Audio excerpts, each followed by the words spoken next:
Hello and welcome to the Stretch Yourself, the Empowerment Podcast. This is the show for entrepreneurs and people that are all about staying focused and engaging on improving their relationships and business and in life. And on this episode, are you struggling to achieve results in your life based on past experiences? Meaning, have you doubted yourself as a person and think that whatever goals you want to accomplish are not attainable based on past experiences? Well, that's exactly what we're going to help you with on this show, where you'll learn how to identify your limiting beliefs, to heal your past, face your truths to overcome, and accomplish more in your life based on self-knowledge and real self-love. Today's guest on the Empowerment Podcast is Nancy Manning. Nancy is the CEO of Empowerment Squad LLC that provides professional development, training, and coaching. For the past 18 years, Nancy has guided thousands of people to achieve their personal freedom, which is the beginning of living an abundant life on their terms. Nancy specializes in helping her clients identify limiting beliefs, becoming aware of their personal power, and achieving their goals in their business and in professional lives. Nancy, welcome to the show. Thank you, Ron. I'm so glad to be here with you today. Very excited.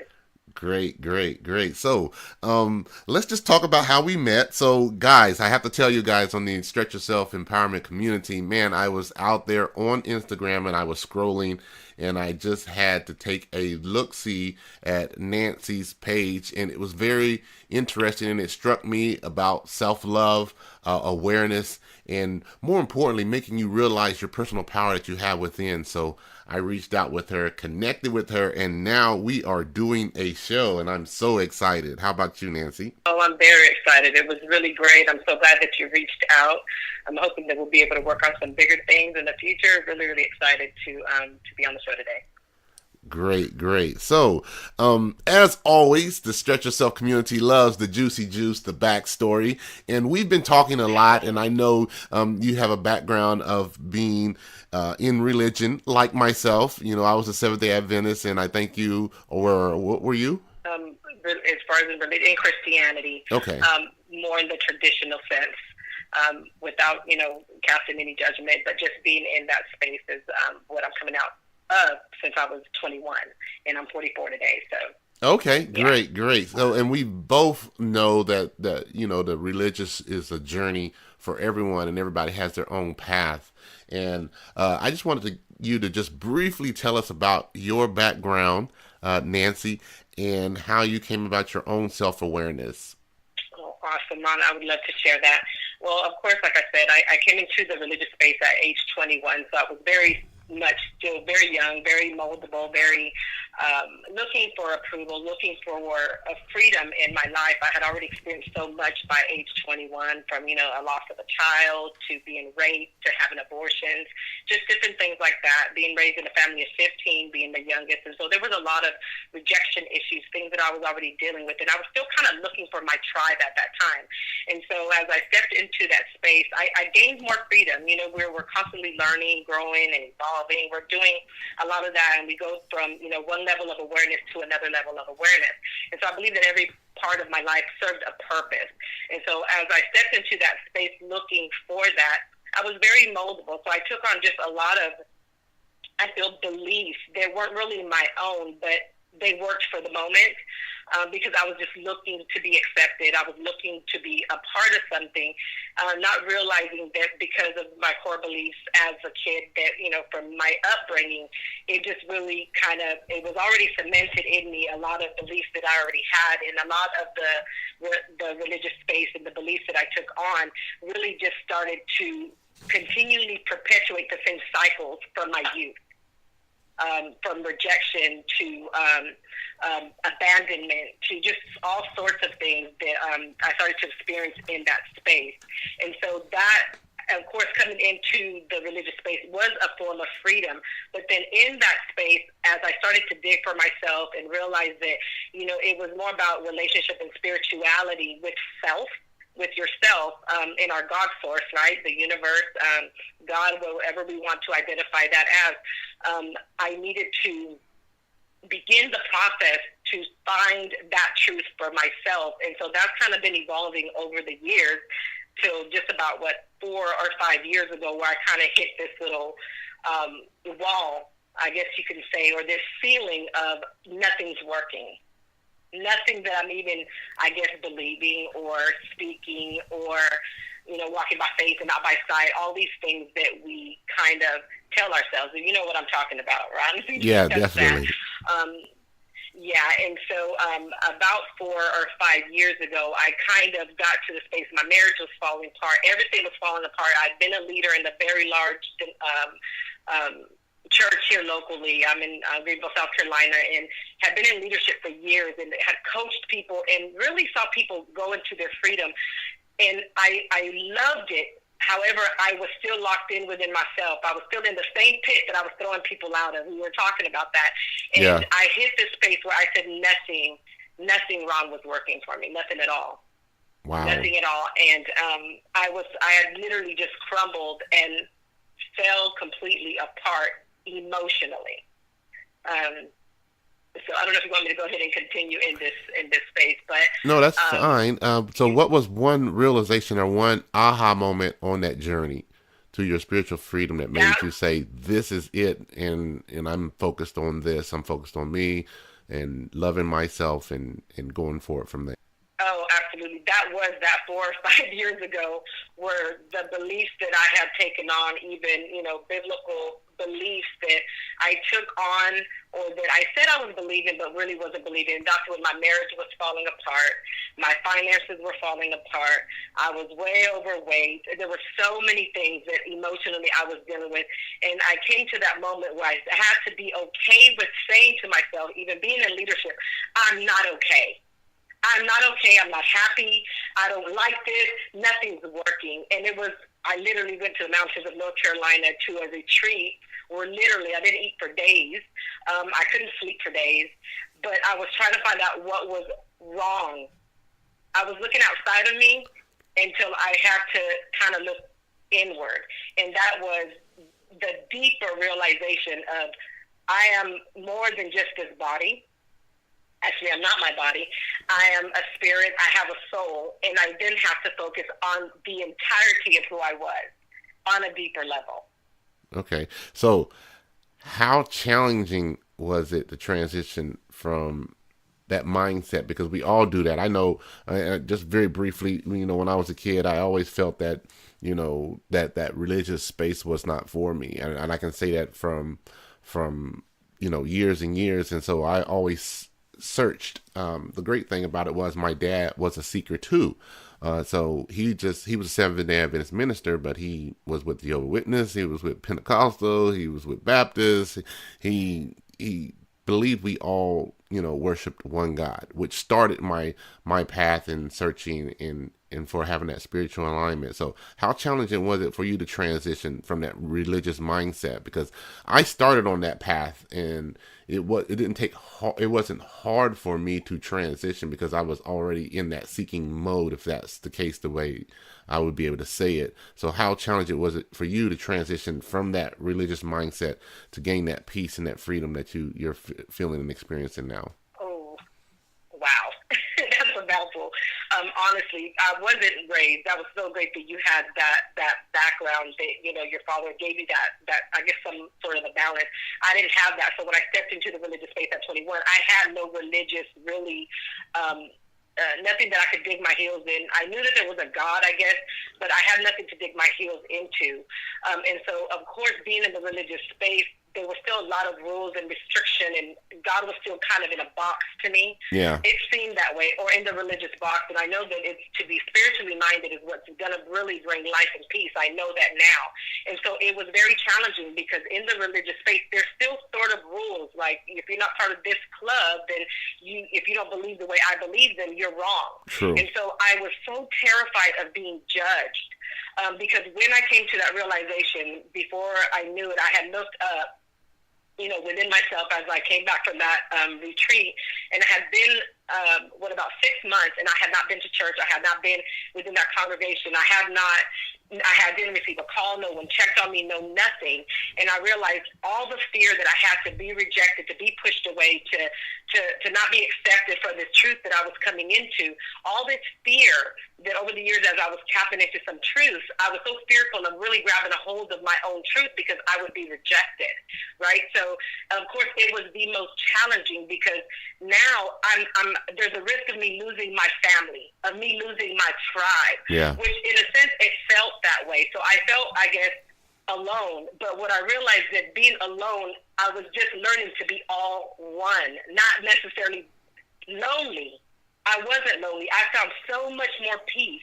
And in that solitude, you hear people say it all the time, I have found more answers, Ron, than ever in my life being with myself. These past 4 or 5 years, I've learned more, I've healed more of my past than ever, and then been able to be more free in the space that I am, more I guess organically authentic. Like I was telling you, I felt myself, just being just terrified and thinking, oh my God, who have I been for everyone else but myself? And, I was living a lie is what I was telling myself, but internally, because I was in that solitude, I was from within, it's like, no, you're going from being this authentic person that was somewhat, with all these, if you think of something that's authentic, I was sharing that with you, the difference between being organic and being authentic. They're both, the same, like two avocados. One is authentically an avocado, the other one's organically an avocado. The difference is that the organic avocado has been allowed to be without fertilizers and pesticides and things that would cause it, growth hormones that, all these stimulants that cause it to do more than it should do before it should do it. Yeah. And so I basically just took my life, I felt like, by being with myself, from being an authentic person that was broken and needed healing, but genuinely wanting to help people, to a healthier space, so that as I healed myself and became more healthy as an individual emotionally, I was then able to help other people gain that same freedom, because that's what happens when we become more organically authentic and healthier. When we give of our gifts, our talents, and our abilities, we then now release other people to do the same thing, and they will also be healthier. And so that's what I feel that I've done. So it was definitely a challenge, and it took solitude for that to happen. So, conversation in solitude. Yes. And it's hard for people to be silent within themselves, especially once they've been so conditioned to being around other people and just having, we all like that outer noise that's outside of there. So how can someone get that inner be alone? For me, it's easy for me to be alone, and I'm just using myself for an example because it's just you and I on this show right now. So for me, it's easy for me to be alone. I have 4 sisters. I think everyone knows my background. And basically for me, my dad has always taught me, you're not someone that follows somebody. You're a leader. You're a trendsetter. You set trends. You're this person. And so I've had that background, from my mother and father that helped me to say, hey, listen, I don't have to be with a crowd to be myself. I can be myself and be alone and really enjoy. And that's how you learn and you really find out about yourself. So how can someone make that time to be alone, to take that time for themselves? Because that's what we're talking about here. I think we're talking about self-love, where you're taking that time to be yourself and find yourself, organically find yourself. Because I know I've heard you bounce that around. We're going to talk about that soon. So how can someone be alone? Well, I feel that a lot of times when we get in silence, and I believe that we experience that through life, all of us do. Because there's a lot of noise outside of us. There's a lot of mental, emotional chatter happening in our mind space, right, in our head. And a lot of times we feel it with music, we feel it with TV, we feel it with reading a book, we feel it with everyone else's ideas and thoughts and perceptions of what life should be for us. But when I mean taking the time to really, Ron, sit with yourself in silence, you will start to hear your inner dialogue, your inner conversation, your inner voice. We're 3 parts. We're spirit, soul, and body. Your mind is telling you one thing. Your heart space is telling you something totally different. And then you have that thing that everyone says, that's your gut. I believe that's what's pulling the intuition, the spirit part of us. That whole oneness that we're trying to find, the truth that we're trying to find, is in solitude, is being silent enough, quiet enough, long enough to hear yourself in what you're really feeling, not being afraid to say, I'm not happy. And solitude has all to do with being with yourself in listen, when I say silent, I love my solitude. I love it because I can hear myself. I can know what Nancy wants. But we don't allow ourselves to do that because we're so afraid to find out parts of ourselves that are not functioning to the capacity that we really should. You know what I'm saying? Yeah. Knowing that you're operating with different intentions and motives, because when you get with yourself and you get in that solitude, you're going to start finding out why you do what you do, because you will have internal conversation because you don't have anything else coming in. It's just you. Okay. So definitely sitting silent with yourself, which that's one of the first things that I do in the morning, is sit with myself and set my intention for my life for that day. Okay. So, Silence. So they Silence have to, is one of them. So they have to take some time. They have to take time out. I usually recommend people to take time out either early in the morning or in the evening time when they're just getting ready to go to bed. I think those are the most quietest times that we can have. Whether it's just, I know you were saying, get away from reading a book. What I do, and I'm just using myself as an example again, is that, I have a journal that I keep, and I write things down, how the course of the day went. And I give myself, and I start creating that self-dialogue with myself so I can really talk about the things that I did get done or the things that I procrastinated on, because everyone that's listening to this that would be dialing in later on or downloading this, when you're not performing at your best. When you haven't given your all. And it's just up to you to being completely honest with yourself in that space of self-love, because you love yourself so much that you don't want to put yourself down.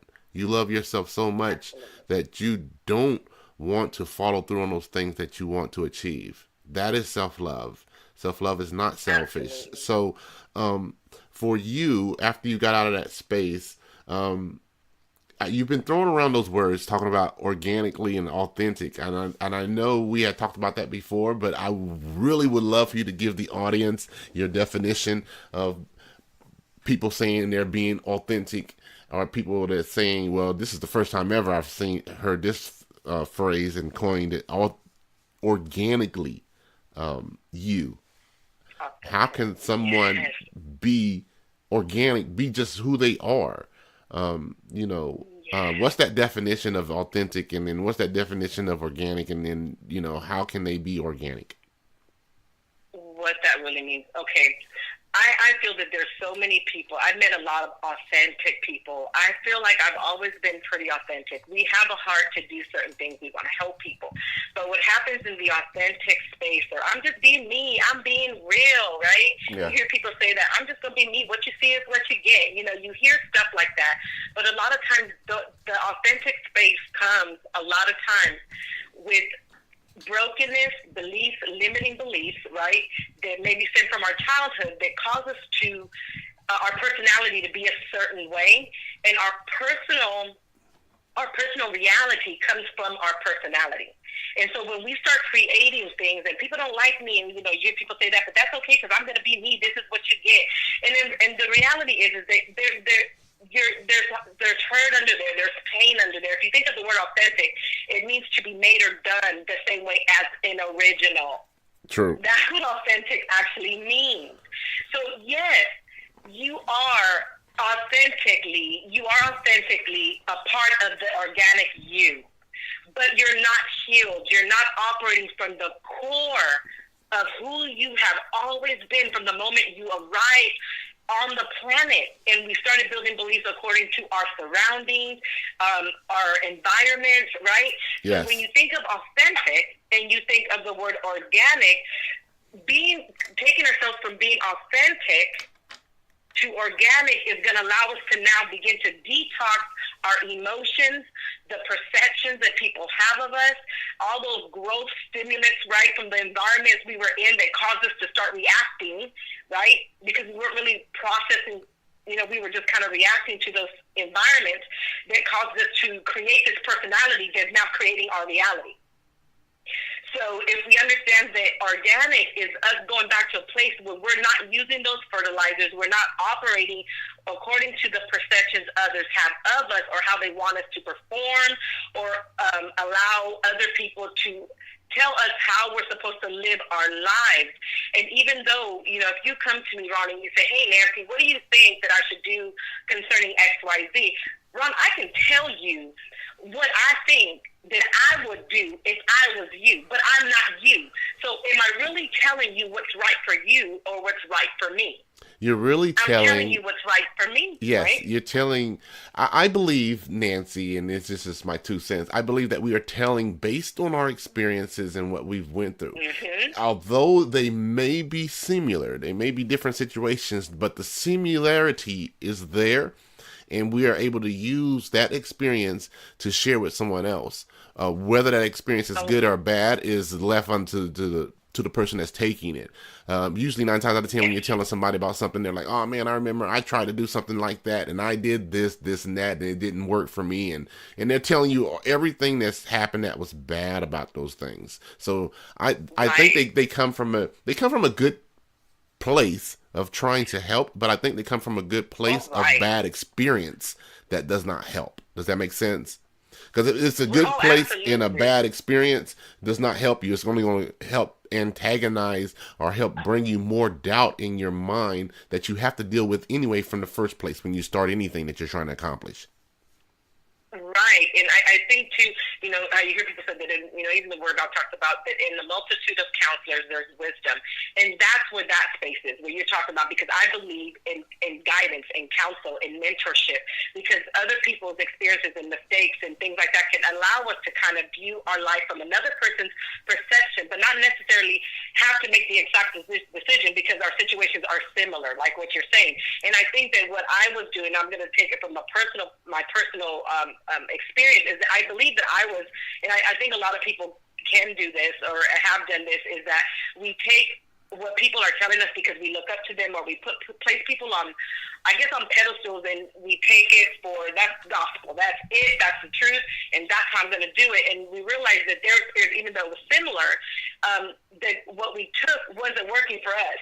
You know what I mean? Because it wasn't our belief. It wasn't our perception of life. It was a perception. It was an idea. It was something that might have worked for them. So then I take it, and now I'm starting to live my life according to other perceptions, and I'm wondering, why isn't my life working? And that's what I believe I did in that space that I was in. And so it was just a beautiful thing to even though I was saying, oh my God, I'm so fake, I was like freaking out. And it's like, no, Nancy, you need to heal yourself. You need to detox your emotions. You need to start looking at your life and decide what you want for you. Stop performing for people. Stop trying to fit in. Stop trying to be loved. Stop trying to be liked. Love yourself. Do what you would. We can only love to the degree that we love ourselves. I literally had to take myself to a deeper place of love within myself by being okay to say, you know what? I don't want to do that. I don't want to do that. You know what I mean? And it was okay. No, I don't like that. I'm not going to go do it just because. You say I should do it, because I want to please you, or I want to, you to stay my friend, or, and that, a lot of times because we're wanting, or we're functioning in the authentic space from our past experiences and beliefs, we start to kind of just try to find somewhere to fit. I just need a tribe. I need somewhere. Where am I going to fit? And a lot of people do that. And so what I've really enjoyed is to see this person that I've kind of evolved into that cracks me up. I kind of love being with myself. And when I go out, now I know that when I'm giving, now on a deeper level, I'm healthier in my emotional space, in my mind space. I've healed a lot of my heart, past pain and wounds and hurts from my past, that when I give now, I always check in to see what's the person, the reason, I guess, or the intent or the motive behind what I'm going to share, why I'm doing this, why am I being a part of this, so that I don't become or start moving in the space that I don't belong, or if that makes sense. No, it makes perfect sense. You're just more aware. I think you're more aware, and you're more aware, more importantly, of your relationship that you have with yourself. From what I'm hearing from you is I love myself so much that I'm going to respect my boundaries of my relationships in Yes. any contact or anything that I'm doing where I'm involved with connecting with people, resources, or whatever. I'm going to make sure I maintain those boundaries of the relationship that I hold for myself within. Does that make sense? Yeah, absolutely. Just, I guess to establishing my own, core values, my fundamental beliefs as a person, where before I was functioning just on what I guess it sounded well, and I wanted to believe it. I really was, True. because our core values really is what dictates to us, our behavior and how we understand ourselves, even other people. So I just being in this more real, authentic self-love space that I have found within myself has really allowed me to, number one, extend more grace to people and really want to understand people before, you can cast judgment. That's why it's like, ooh, I understand why, casting judgment is so not cool, right? Because we have our own issues, and once we get more present with ourselves and understand that we're spirit, soul, and body, because we know that self-awareness is being able to have the balance of all, being aware of all of those parts of who we are, so we can hear ourselves enough to understand other people as well. But if we don't understand ourselves, we're certainly, it's more challenging to understand someone else if I don't know why I do what I do. True, true. So the first step of understanding ourselves is knowing our past, but more importantly, forgiving our past. I know we have a lot of past experiences, and I just have to say, Stretch Yourself community, like everyone out there, we tend to label things, those past experiences, in the wrong way. And when we label them in the wrong way, we find ourselves being unforgiving of things that we may or may not have achieved, what we may or may not have done, or what we may have tried to accomplish and we just given up on. Now, Right. the first step into that, being in that self-love space that we're talking about, and having that forgiveness, is being aware. Nancy, what is one of the great things that they can do to, start being aware and start, really going down that path towards forgiving themselves? I know I have some things that I use, and I know there's probably some examples that you use. So let's share them. Let's put them out there. Yes, I definitely. One of the places that allow me to kind of really get in the place of self-awareness is to not be afraid to really ask myself the questions that we don't really want to ask, because we know we have the answer to it. Ron, we do. We have all the answers within us before we got here. If not, we wouldn't have started life, right? True. So we're here. We have answers within ourselves, but being able to ask yourself the question about yourself to yourself, and that's why the solitude piece is so important, because when you get quiet with yourself, you can then say, okay, Nancy, what do you want? And you were talking about journaling. I do a lot of that. I journal my thoughts and what I was feeling, so that, because I know our feelings and stuff are indicators of where we are emotionally in our thinking, right? So, of course, for me, one of those things, you talked about journaling, and we talked about solitude, and now is just asking the question, not being afraid to ask yourself, why are you doing this? Yes, and then listen. And writing it down. Listen. Yes, writing it down. Yes. Stretch Yourself community, I'm gonna have to tell you this and be honest with you. You have to find your modalities and what speaks to your spirit, what speaks to your soul. For me, is more of me writing things. I'm a writer, so of course, it's naturally I'm going to be writing things down. If you come to my office, you ever had the opportunity to come to my office, which you will, you can see stickies all around where I've made affirmations and statements. And one of the things that I've done is I've asked myself the questions.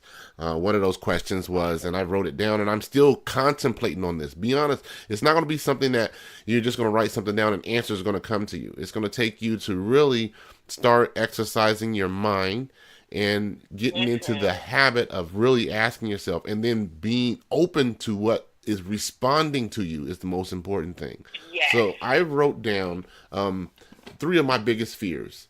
And that's probably one of the things that I still have wrote down that I have not filled out, because everything that comes to my mind that I'm thinking about is my biggest fear, my mind automatically goes through and knocks it down to the simplest the simplest denominator to where it's not a fear. And I'm like, okay, that's not really an actual fear. This is just this. So what I'm saying is find your modality, write it down. If you like listening to these podcasts, download this podcast and listen to it so that you can be more aware. It's just like when you're exercising a muscle. The more you exercise it, the stronger it gets. You have to exercise your mind that exact same way. Is that the same things that you do, Nancy? Absolutely. I guess we're all, find that's the beautiful thing about being organic is you find those things that are working for yourself. And I think that we all do it in some way. Like you're talking about journaling. I journal. We talked about asking ourselves questions in the solitude that have to happen in order for us to be in the space of self-aware, listening to ourselves, and then being open. That's huge. Being open to the answers that are coming in within ourselves, and sometimes it's from wisdom outside of ourselves, but making sure that it resonates with you. And listen, people, and taking it as your truth. True. Right. And listen, people, this is not something that's like a one-day quick fix type thing. You have to understand, be prepared when you write those things down. Those questions are going to come up. Those answers are going to come up. What I suggest for you guys, and I'm sure Nancy agrees with me, write those things down so you can go back and re-engage them again and see. And then just being true to yourself. Being true to yourself is knowing what makes you feel good and what makes you happy. Don't compromise the relationship you have with yourself in order to maintain a relationship. And that's probably one of the biggest things that you get from that.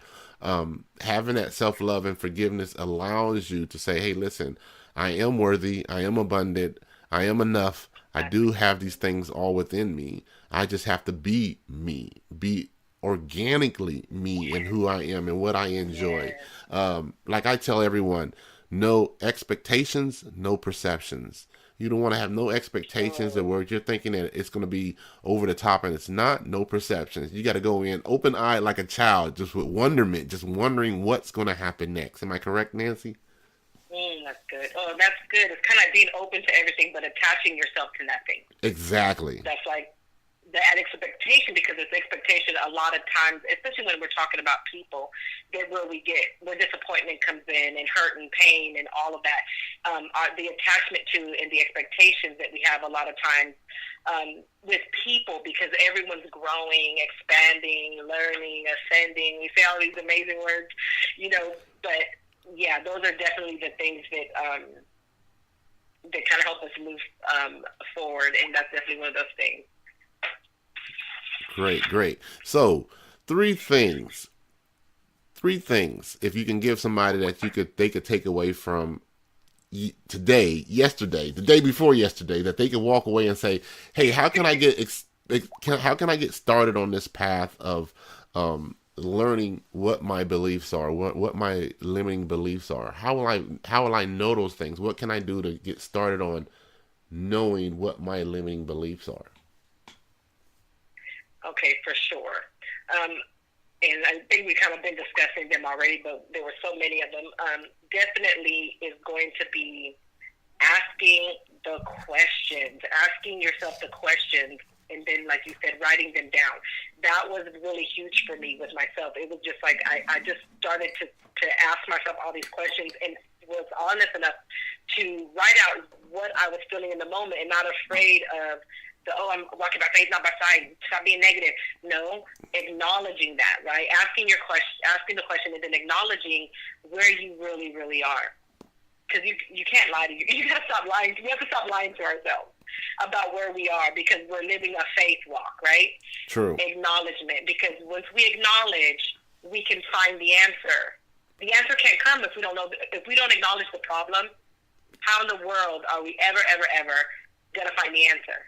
So basically what Nancy's saying is you have to be aware of what's going on. Now, how you can be aware is there's cycles to everything that you do. There's a repetitive cycle in everything that you do. Find some things that you started doing that you've given up on, or a relationship that you've tried to work with and that you found that was undifficult, or you bent over backward. Why did you bend over backward? Ask yourself those questions.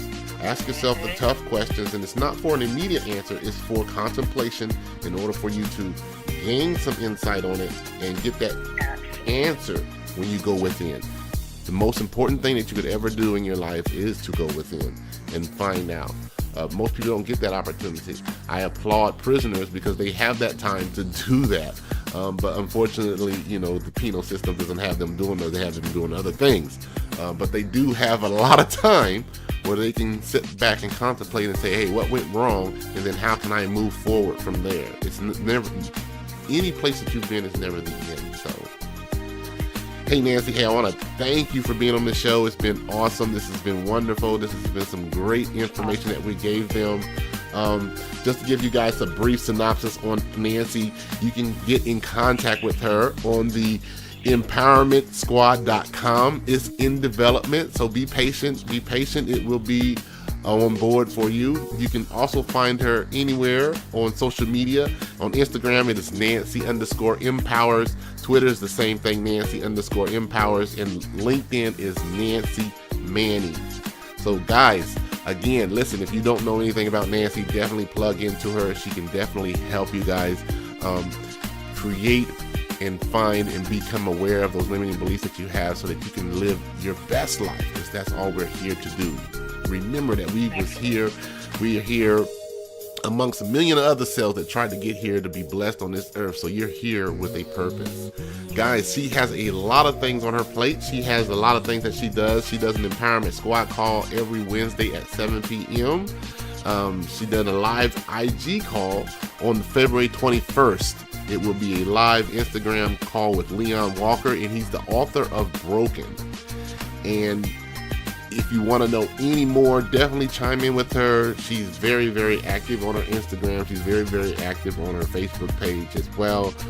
So guys, I want to tell you guys, you had a wonderful treat today. And again, Nancy, thank you so much for being on the show. We truly appreciate you. It was an honor, Ron. Thank you. Thanks for listening to the Stretch Yourself Empowerment Podcast. There are hundreds and thousands of podcasts out there, and I want to personally thank you for choosing my podcast to help you build a better relationship in business and in life. To listen and download more interviews like this one, subscribe to the channel. It is available on iTunes and on Google Play for download. Connect with me socially, keyword Stretch Yourself. Thanks for listening.